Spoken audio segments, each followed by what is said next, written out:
You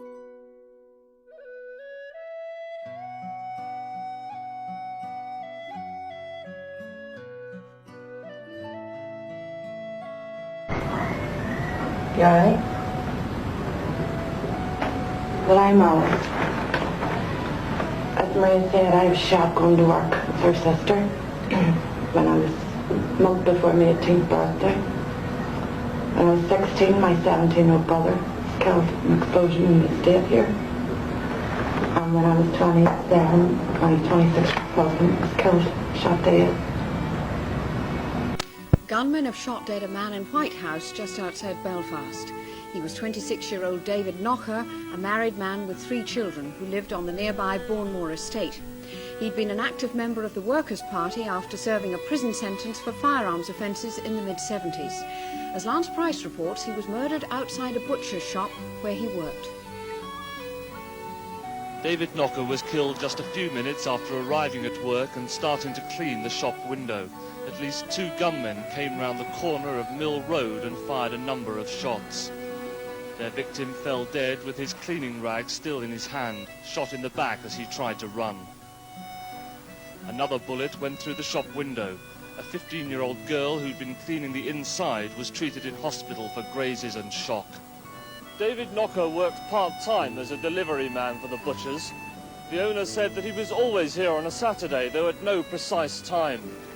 According to the police, there's no obvious motive for the killing, although friends of David Knocker's in the Workers' Party have claimed that it was political.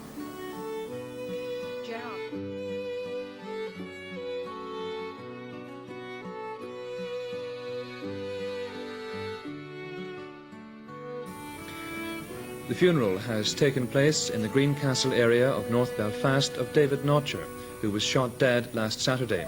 Mr. Knocker, who was married with 3 children, lived in the Bournemore estate in Newton Abbey. It's not yet known who killed Mr. Knocker, who was an active member of the Workers' Party after serving a prison sentence in the mid-70s for firearms offences. Mr. Knocker was gunned down as he cleaned the window of a butcher's shop in which he worked. A 15-year-old girl was grazed by a bullet in the attack. Of uniting working people. Mr. Desi O'Hagan told mourners at the funeral of David Knocker, shot as he cleaned windows in a butcher's shop, that the killers wanted to provoke more brutal murders. A report from Ivan Little. Police say they still haven't established a motive for David Knocker's killing on Saturday, but a number of death notices in this morning's Irish News claimed the murder of the Workers' Party official was sectarian. His funeral today was attended by scores of people who gathered outside Mr. Knocker's home in the Bournemore estate, just around the corner from the butcher's shop where he was killed. And among the wreaths were many from branches of the Workers' Party right across the province. Prominent members of the Workers' Party, including Jim Sullivan, were among the mourners. The RUC also mingled with the mourners in the predominantly Catholic housing estate, but there were no paramilitary trappings as the coffin emerged from Mr. Knocker's home without even a flag draping it. Mr. Knocker's widow Alice, who has 3 young children, was comforted by relatives as she followed the coffin. On its way to St Mary's Church at Greencastle, the funeral cortege passed the shop where Mr. Knocker was murdered. At the Requiem Mass, mourners heard the curate, Father Dermot McCaughey, condemn the killing as a dastardly act. Mr. Knocker was buried at Our Lady's Acre Cemetery, where, in a graveside oration, Desi O'Hagan, a member of the Workers' Party executive, attacked what he called the cancer of sectarianism. Those who murdered Davy did so in the hope of provoking more brutal murders. But Davy Knocker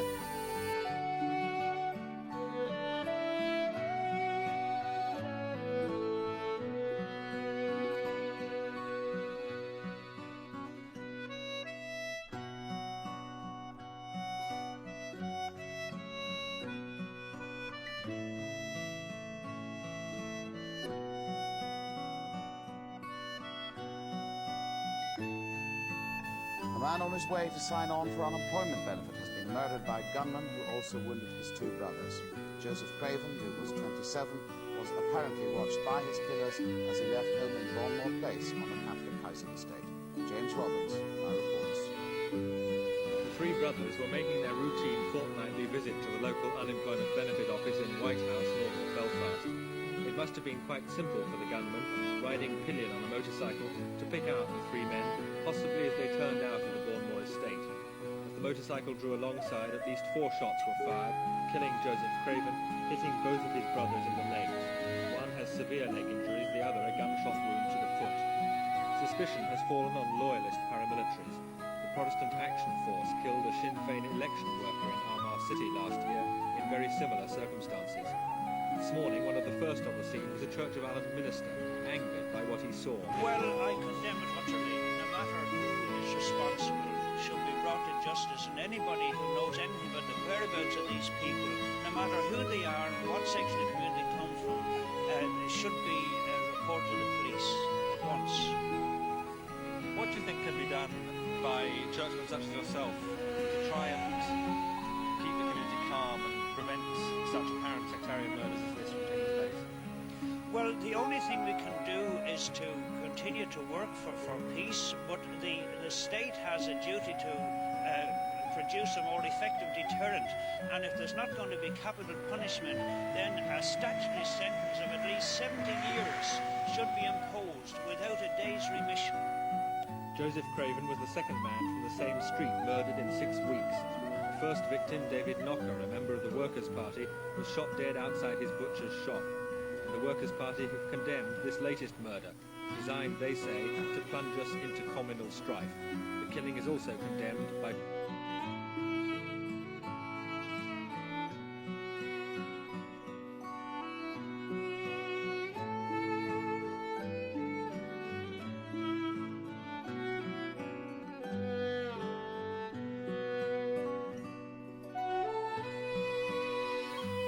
Funeral today of Joseph Craven, the RNLA man murdered by loyalists at Christchurch on Monday. There was fighting between police and mourners. Lookout, as a senior police officer, removed a black belt and gloves from the coffin. Inside the house, 2 masked men in RNLA uniform flanked the coffin. Outside, mourners and police gathered. Austin Hunter reports. About 30 policemen, some of them carrying plastic bullet guns, lined up outside the home of Joseph Craven at Bonmore Place. It was rumoured that an INLA colour party was inside the house. The family said the coffin wouldn't be brought out until the police left the area. A local priest mediated between the family and the police. Then the coffin was brought out of the house. With the police watching from only yards away, the starry plough and tricolor were put in place. Black belt and gloves were also put on top of the coffin. But as the coffin was being carried away, a senior police officer stepped forward and reached for the belt and gloves.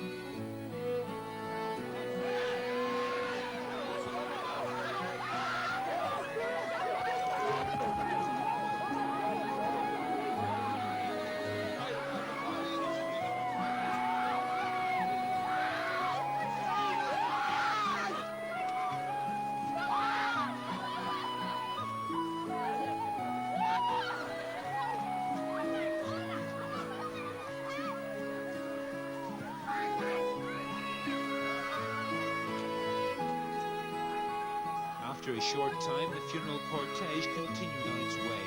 As it left the Bonmore estate, the flags were removed. Police and soldiers walked alongside the coffin as the cortege went to St Mary's Church.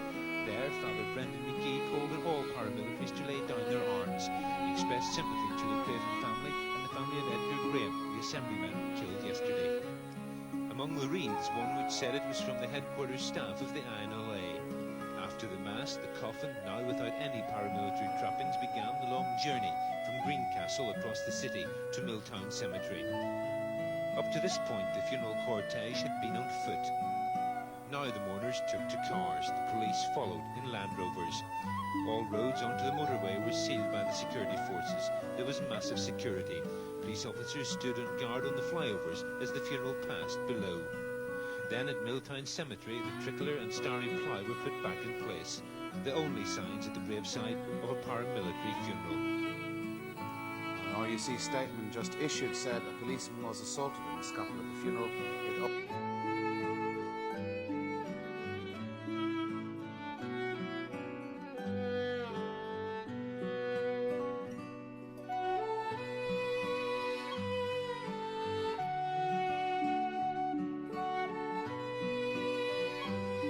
third in a month. The victim, 25-year-old William McLaughlin from the Bonmore estate, his wife is expecting their fourth child in May, was shot this morning close to the Abbey shopping centre of Newton Abbey.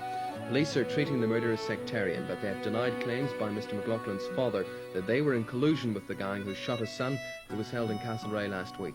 Ivan Little now reports. The shooting was a carbon copy of the murder of INLA man Joe Craven almost exactly a year ago. Like Joe Craven, the man shot today, William McLaughlin, was on his way home to the Bonmore estate after signing on at the local labour exchange. Mr McLaughlin, who'd been walking with another Bonmore man, was shot as he turned into Church Road off the Longwood Road, not far from the Abbey shopping centre. And it was almost exactly the same spot last year that Joe Craven was shot as he walked with his two brothers. And like last year's shooting, this morning's attack was carried out by two men on a motorcycle, with the pillion passenger firing the shots at their victim, who was hit several times in the chest and stomach. Shortly after the shooting, the gunman's bike, which had been stolen earlier in the Rathcoole estate, was found abandoned in Downview Drive, a loyalist area off Donegal Park Avenue, over a mile from the scene of the shooting. There's little doubt then that the shooting was the work of loyalists, the third attack on Catholics in the past 4 Fridays. Sinn Féin, who say the shooting was purely sectarian, say Mr McLaughlin had no connection with them. Mr McLaughlin's father, who also lives in the Bonmore estate, only 2 doors from Joe Craven's home, has claimed his son was set up by the RUC. Yes, he just out of Castlereagh police station last week, and I believe that he was set up by the RUC in this area, which is purely sectarian. For what reason? What proof have you of that? Of harassment. We're harassed in this area, all the people are harassed in this area by the Greencastle police. And it's about time there was an investigation into it. Well, had your son been threatened himself? He's been threatened by the RUC on numerous occasions, and they won't leave him alone. He's not involved in any political or military, and never has been. He's never been involved in these things. Well, why then do you think that the police have been picking on him? Because I think they're sectarian. He's a Catholic. Is there any history of republicanism in the family? In his family, yes, me. I was a Republican prisoner. If they shot him for that, they should have come to me, not him. I made sure that he would never be involved in it.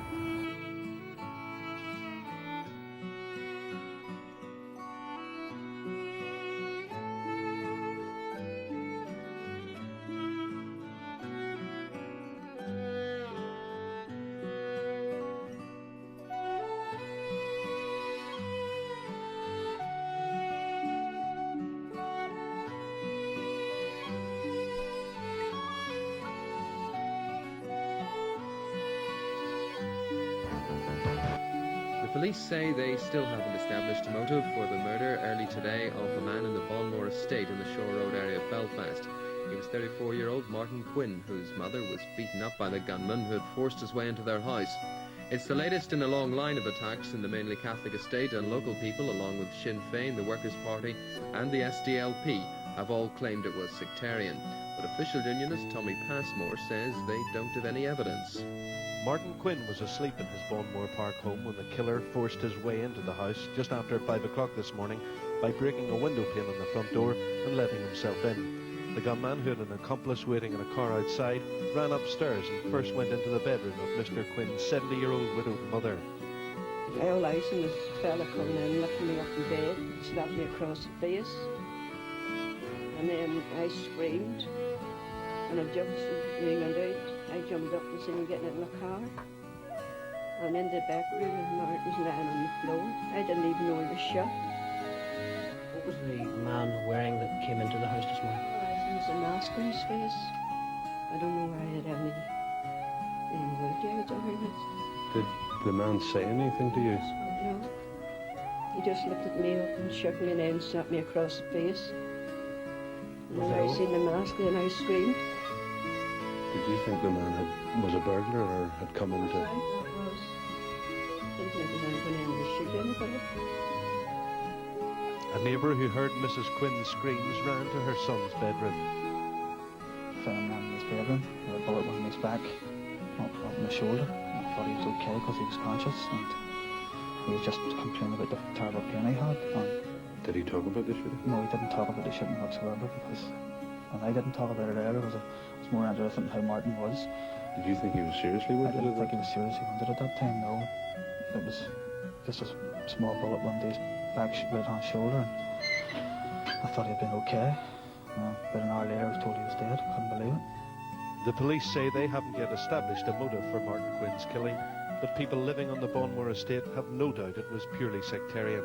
They say Martin Quinn's only interests were soccer and darts, and that he had no time for politics or paramilitaries. He's never in any trouble in his life. He wasn't interested in politics or anything like that. There's been a willingness in this area to accept a more line on community policing, and that's been borne out, you know, in the way that the police have been accepted. But now, you know, people look at the long list of the catalogue of sectarian incidents and murders in this area, and I don't think there's been one that's been amenable, apart from one incident which was a Toronto. You know, there's been about roughly 20 people at least been killed from this particular area, and about another 50 incidents where people have been injured. And the history of people being made amenable to them it's very few indeed. What are you saying the police aren't doing enough to protect this estate?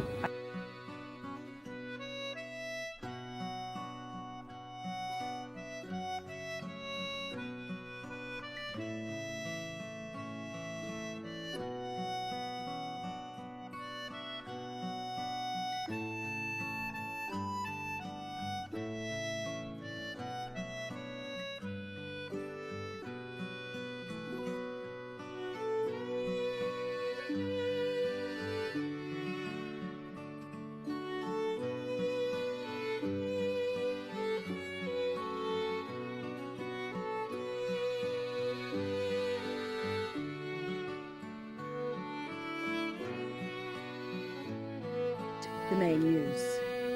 The UVF say they killed the 26-year-old Catholic man shot dead in Newton Abbey last night because he was a member of the IRA. However, Peter McTasney's family deny any paramilitary link and say the murder was purely sectarian. 3 IUC officers were injured when they went to investigate the killing last night, in which the man's 3-year-old niece was also injured. As repairs started on the McTasney home in Bonmore Park this morning, the dead man's family were being comforted by friends and neighbours. It's the second murder in the family. In 1985, Mr. McTasney's brother-in-law was shot by the Protestant Action Force. 2 masked gunmen fired through the living room window at around 9 o'clock last night before bursting into the house and shooting their victim at close range. His 3-year-old niece Lynette was described by family as lucky to be alive after a bullet grazed her head. Neighbours said Mr. McTasney was a quiet man who spent most of his time at the local community centre where he helped out as a youth leader. His family, who did not wish to speak to cameras, say the killing was purely sectarian. As police began a detailed search in the area today, they appealed for information about a dark blue Nissan Bluebird taxi hijacked in the Loyalist Rathcoole area earlier and used by the gunmen to flee the murder scene. Its registration number is MXI 9080. Police also said their investigations had been hampered last night when 3 of their officers were attacked by a hostile crowd. 2 sustained cuts and bruises, and 1 was kicked in the face and lost 2 front teeth. They said because of these activities, detectives had been unable to preserve the murder scene and said what happened had been most unhelpful. However, they added that the crime would be fully investigated.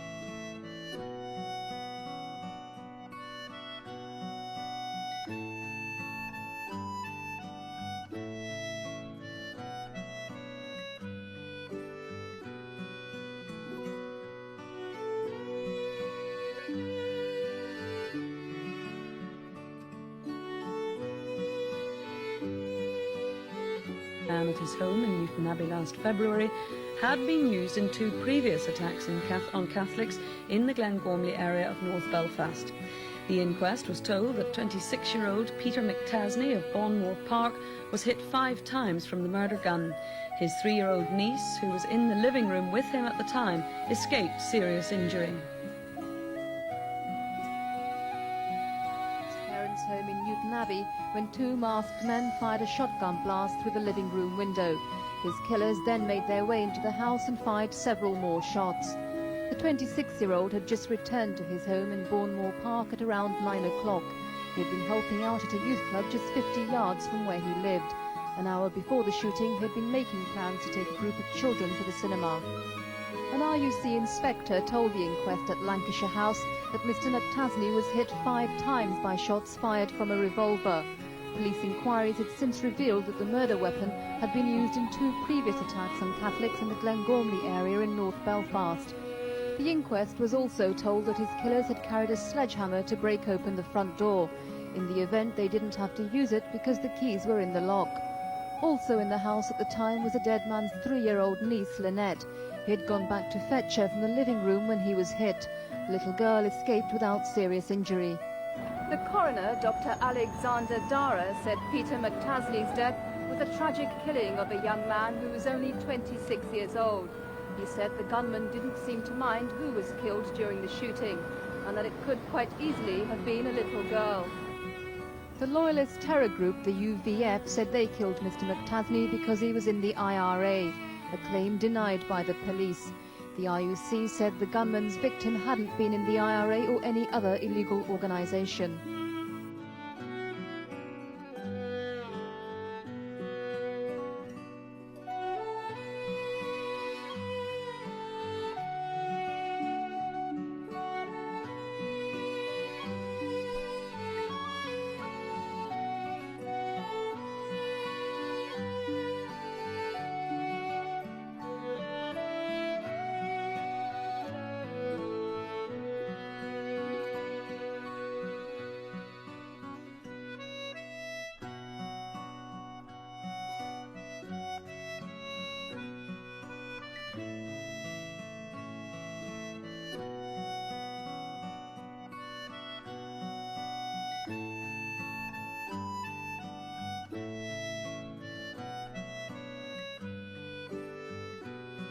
And wounded on the outskirts of North Belfast this morning suffered from a mental illness, and it's emerged that as the gunman opened fire, the man threw a 12-year-old boy over a fence to safety before being hit by at least 1 bullet. The car, thought to have been used in the attack, was later found burned out in the mainly loyalist Rathcoole estate. Liam Cray reports. People in the Bonmore area say they fear the gunmen who carried out this morning's shooting will return. They say anyone who had been in the area this morning would have been chosen by the gunmen. As it was, their victim was a 35-year-old former seaman who for the past number of years has been suffering from schizophrenia and had been attending a day centre. This morning he was waiting for the health board bus which took him every weekday to the centre in Antrim when he was attacked.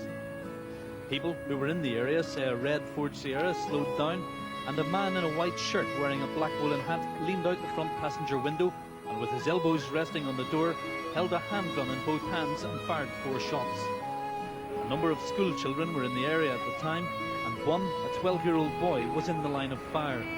The intended victim lifted the boy off his feet and threw him over a fence to safety before being struck himself by at least 1 bullet. He then ran up an entry before falling. A woman ran to help him, wrapped him in her cardigan, and made him comfortable until the ambulance arrived.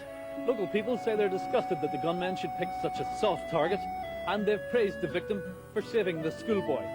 The boy suffered shock and has been seen by a doctor. The man who was shot is said to be in a comfortable condition in hospital.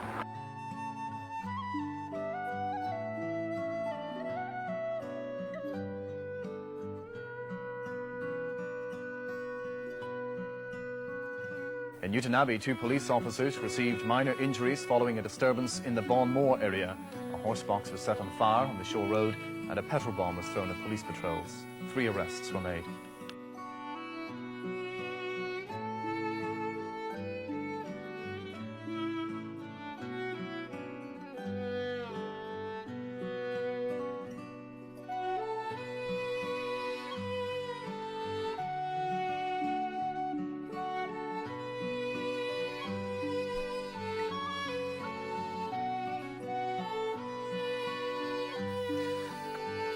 15-year-old youth who suffered head injuries in a sectarian attack at the Abbey Centre in Newtonabbey yesterday has been transferred to hospital in Antrim.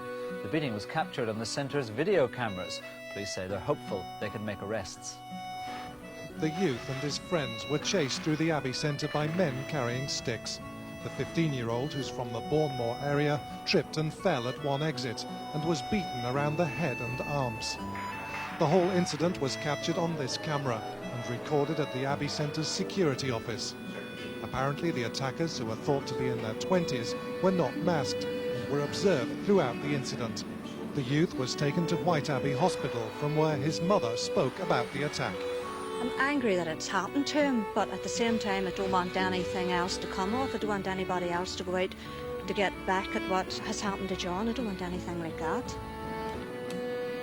The police were given the videotape by the Abbey Centre management, and detectives are now trying to put names to the people involved.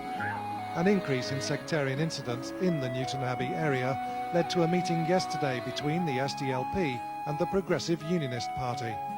We had a very constructive meeting, and we were convinced that the PUP and ourselves are very concerned about Newtonabbey, and we jointly feel that tension and violence of this kind serves no purpose and benefits no section of the community.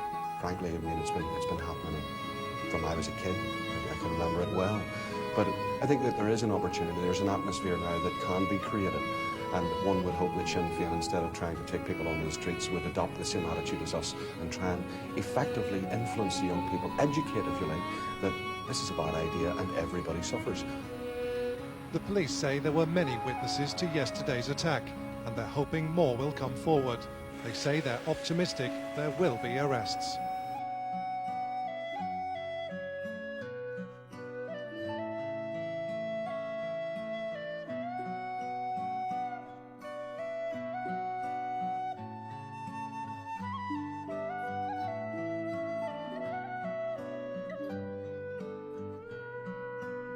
Police after attempted bomb attack in Bournemore.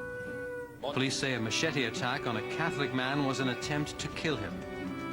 Police say they're treating an attack on a 38-year-old man in North Belfast as attempted murder.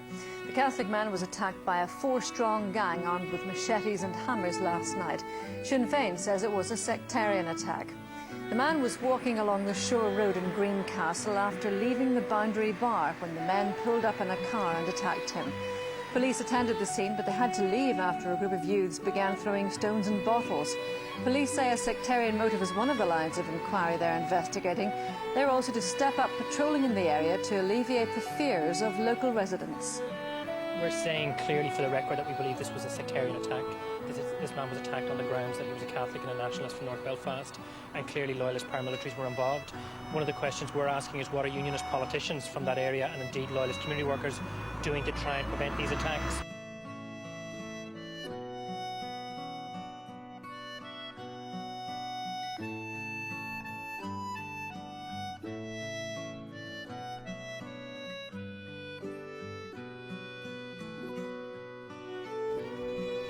A man is charged with the attempted murder of a Catholic. Catholic who was left for dead after being attacked with a machete. David Morgan has this report. Paul Denver was left for dead after being attacked by a gang of men armed with hammers and a machete. He'd been for a Sunday evening drink at the Boundary Bar on the Shore Road and was making for home when he was attacked. His jaw was cut to the bone by the machete, and doctors had to remove one of his eyes. He was lucky to survive the attack. Today, 23-year-old Stuart Robert Dallas from Kildare Gardens on the Rathcoole estate appeared in court charged with attempting to kill Mr. Denver. A detective constable told the court that when he arrested, cautioned and charged the accused at Antrim Road Police Station last night, he'd made no reply to the charge of attempted murder. The officer said he believed he could connect him to the offence. In response to a question from the accused solicitor, Dennis Maloney, the constable agreed that throughout questioning, the defendant had totally denied the charge. Mr. Maloney also said that a High Court bail application had been listed for tomorrow morning and that his client strenuously denies the charge. Stuart Dallas, who's unemployed, was remanded in custody until the 24th of February. David Morgan, UTV Live at Belfast.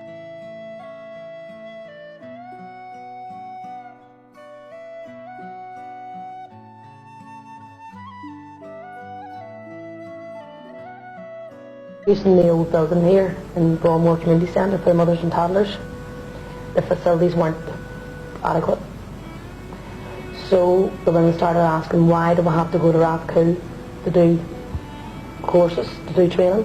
Why can't we have it in our own area? But there was never anybody that really recognised this area. So there was no money available for anything. The Broadmoor and Greencastle areas owe their development to Nicholas Grimshaw, a Lancasterian who started the Industrial Revolution here in Ireland. Most of the houses at that time in Dandy Street, Mount Street and High Street were built to serve the first ever cotton mills in Ireland.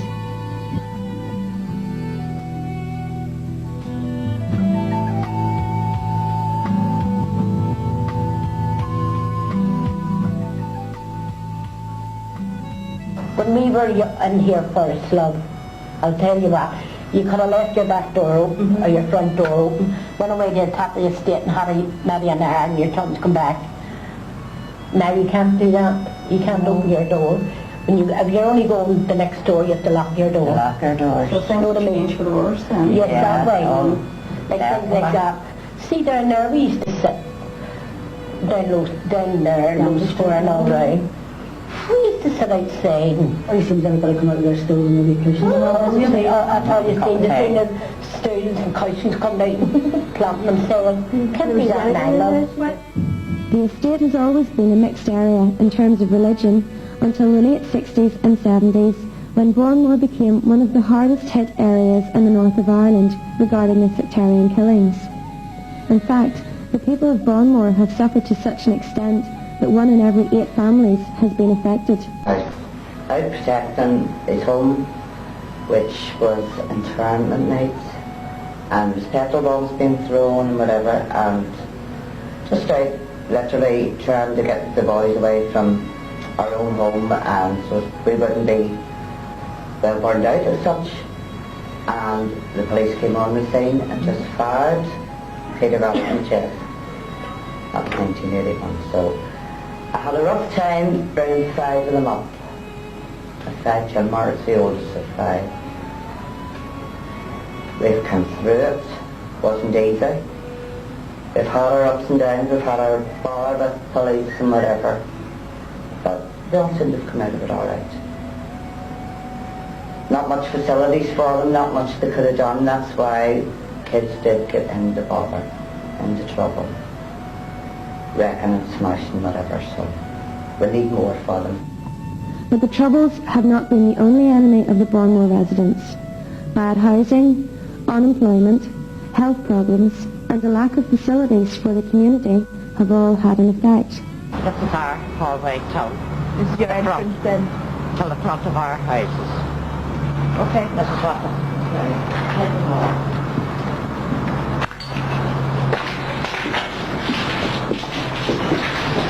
How many steps there are so high to take them. This is where you have to combine in the winter time for your phone and all. That's what happened on that. So hold your noses when you're going up here. Watch your face. Is this the only entrance you can use? No, we can get in at what we call the ramp. This is the ramp here. Want to get in with some cars today? I haven't got this waiting on here. I'm not long in. Here. This is where... That's where your coal's kept? Yeah. We use that for coal. Now, how can you keep anywhere, please? 20 years for central heating and everybody's got it, only oxygen. We're sitting there paying rent. We're sitting on a smoke-free zone. Out of all the homes in Bournemore, there's at least one person unemployed. And most of them, I would say, are long-term unemployed.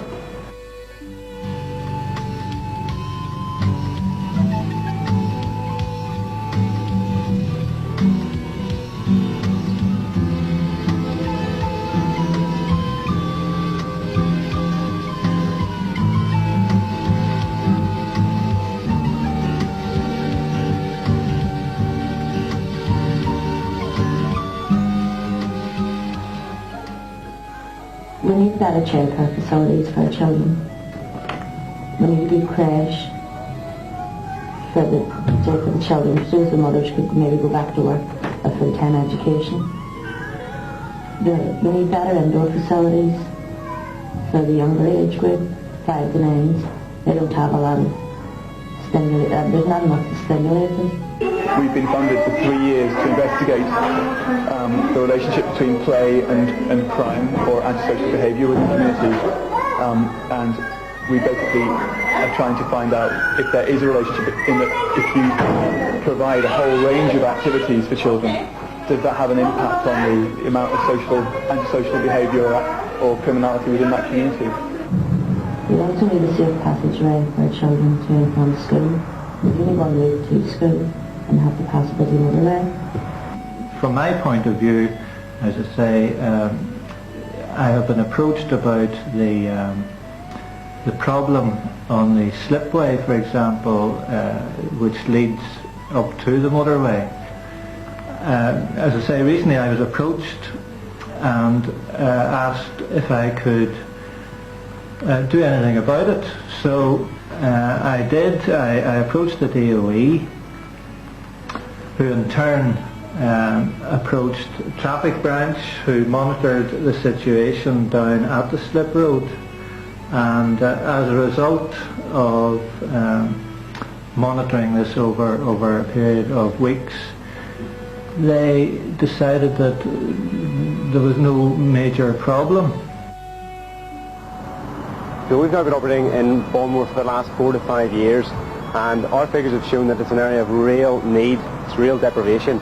A survey in 1991 pointed out that 60% of the Balmore residents were claiming some sort of income support. In Longlands, the same figure is 40% for income support. That's an incredible figure.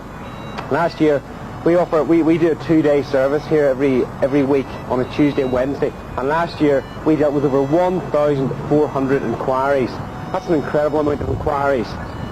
We also do an income maximisation service, and out of all the clients in Balmore, we got £80,000 back for our clients here. But that's only a small drop in the ocean. We really do need to give much more of a service that we can here, and hopefully in the future more money will be spent in Balmore because there's a real need for the deprivation here. I think we could provide better services if we had more staff.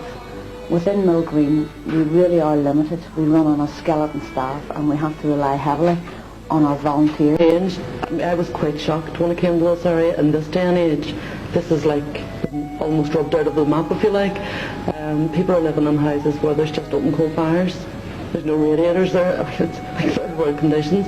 You look around the area and you see that there's no play facilities for the children in Bournemouth, and along the White Well there's a playground in Longlands, but there's a huge amount of children and not all of them will have access to it with the main roads.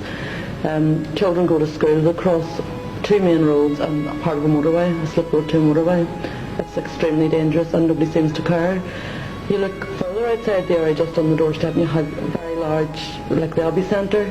Huge, it's creating thousands and thousands of jobs. You have B&Q, Texas, Budget DIY, Laser, all those big stores. And there's very few people from this area actually employed there for several reasons. First of all, there's been no investment in training for those jobs. And secondly, people are caught in the poverty trap. They're mostly low-paid part-time jobs and people can't afford to come off benefit. Well, the area is characterised by very high unemployment, a high level of single parenthood, huge benefit dependency. Housing problems there have been, and no doubt about that. The design of the estate is a 1950s design, a modernist design. It's not a design that's worked anywhere else. It hasn't worked in Vaughanmore. The more problematic area would be in terms of jobs.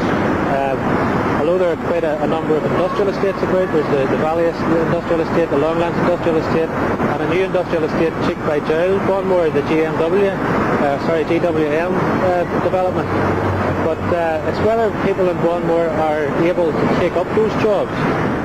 It seems to be a forgotten area, and as I said initially, very little seems to have been done in this area over the last 20 years in the way of improving conditions.